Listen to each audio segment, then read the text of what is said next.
Hey guys, this is Claire Pelletreau from clairepels.com, and in this video I'm going to answer the number one question that I get about Facebook ads, which is how much should I spend on my campaigns?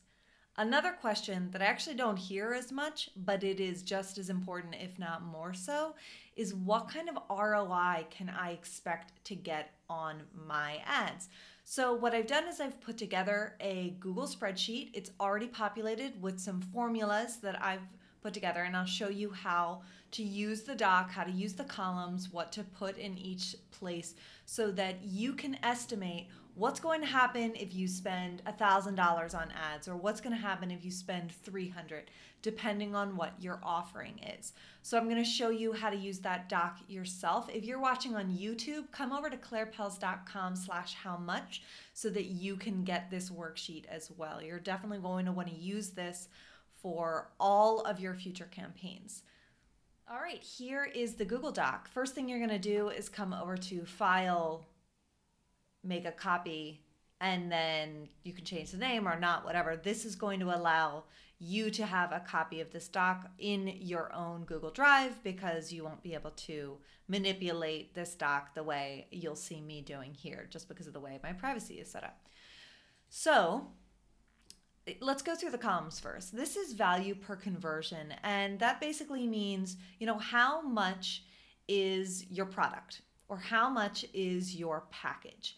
What is the value that you typically get from customers? And I would say between now and the next 3 to 6 months. Don't think about lifetime customer value unless you know it. And if you know it, that's awesome. But most of us don't know exactly how much somebody is going to spend with us over the course of several years. So I like to think of it more in the short term because you want to make your money back in the short term, 3 to 6 months versus in 3 to 4 years.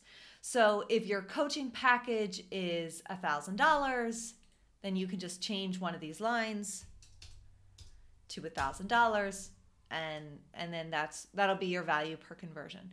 The conversion rate is what percent of the people who were on your list or what percent of the people who saw your sales page, depending on how you set it up, actually end up buying.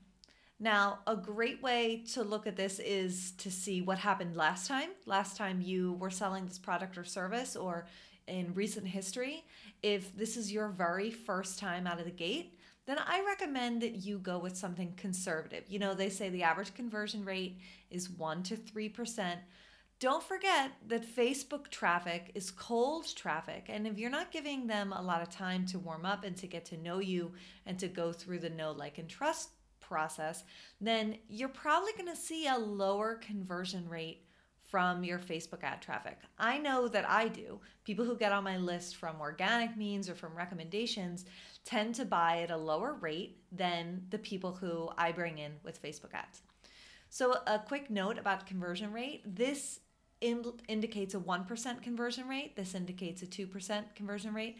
And this indicates a 0.5% conversion rate. And I've worked with clients who have seen that their huge launches tend to convert at a 0.5% conversion rate. We're talking about a ton of people, so that ends up being okay. If you have never launched before, I would make sure that you're using a 1% conversion rate or less in order to be conservative. I have realized that I am the conservative queen when it comes to Facebook ads. A lot of people will tell you, spend this much money, you can expect this much return. But I don't want you to lose money on your Facebook ads. So I prefer to play it safe, to give you these numbers, that you can play around with, but to anticipate, all right, this is my first time out of the gate. Chances are this is going to be a lower conversion rate. So let's come back to investment in a second. This is just your budget, how much you're going to spend on ads.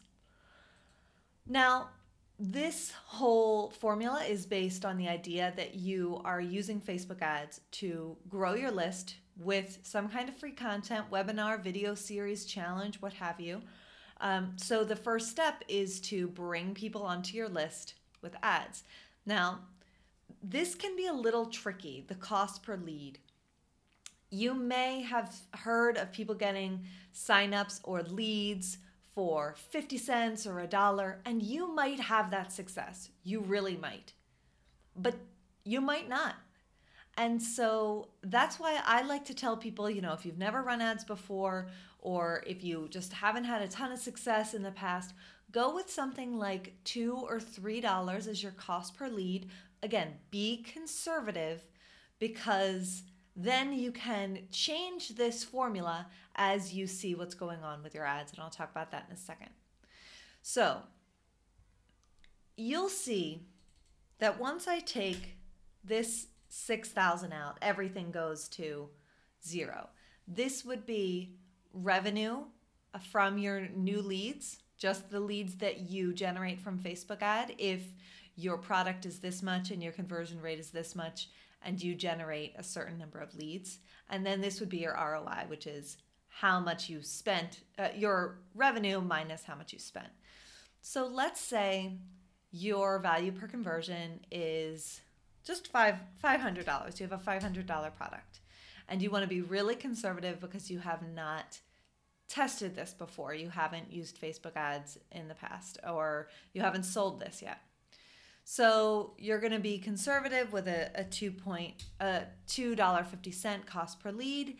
And then you're like, all right, well, I want to spend $500 on my Facebook ads. So check this out. You would get, based on this number, based on this cost per lead, you would get 200 new leads for your $500 investment.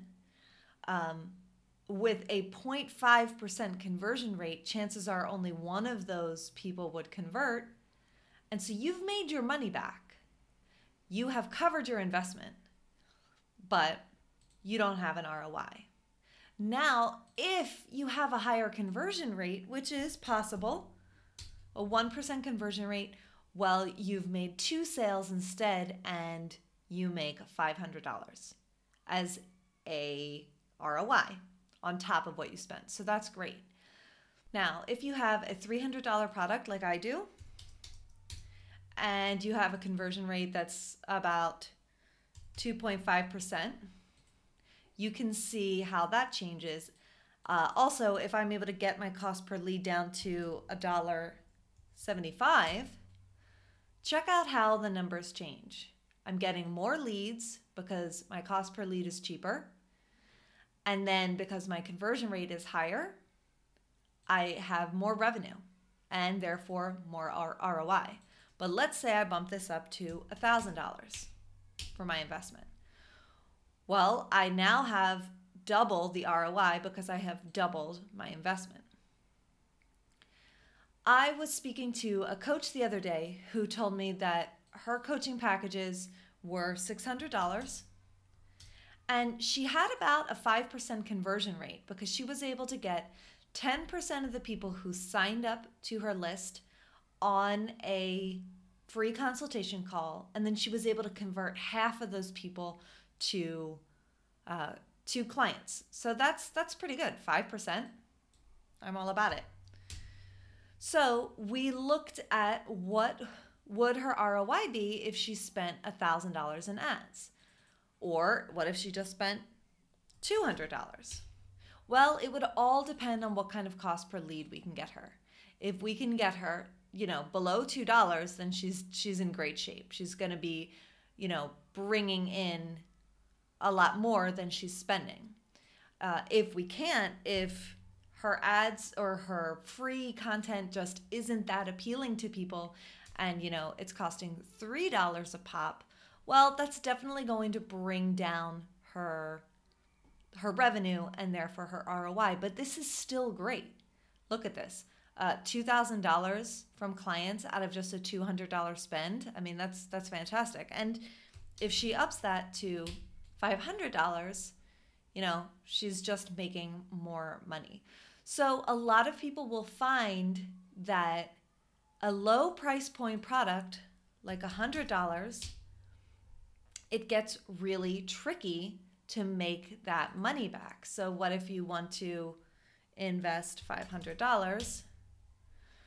Well, it really depends on what your conversion rate is and what your cost per lead, because if you can get your leads down to $1, then you have a positive ROI, but not a very big one. If you can't, if you can only get them down to $2, then you're just breaking even. And that's based on a 2% conversion rate.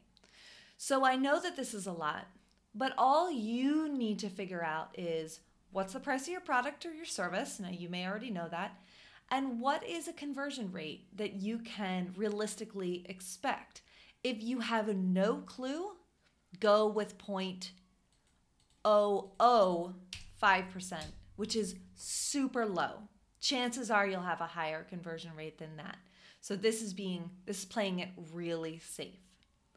And then keep your cost per lead at $2 or $3, again, to be conservative and just see at least what can you expect. Can you expect to break even? I mean, to me, that's obviously not as good as making a lot of money, but at least you wouldn't be losing money on ads if you're doing them yourself, which I really recommend that you at least start out with. And I've seen a lot of people have great success with Absolute FB Ads, which is my product, in case you're interested. So that is it. I know that talk of conversion rates and higher budgets maybe than you're used to can be a little uncomfortable, a little scary, but this worksheet should definitely be your guide moving forward whenever especially if you're launching anything in your business and hoping for a bigger chunk of revenue to come into your business and expecting Facebook ads to play a role in that. So definitely let me know what your questions are in the comments below, and I will do my absolute best to answer them. Thank you so much for watching. I will see you guys next time.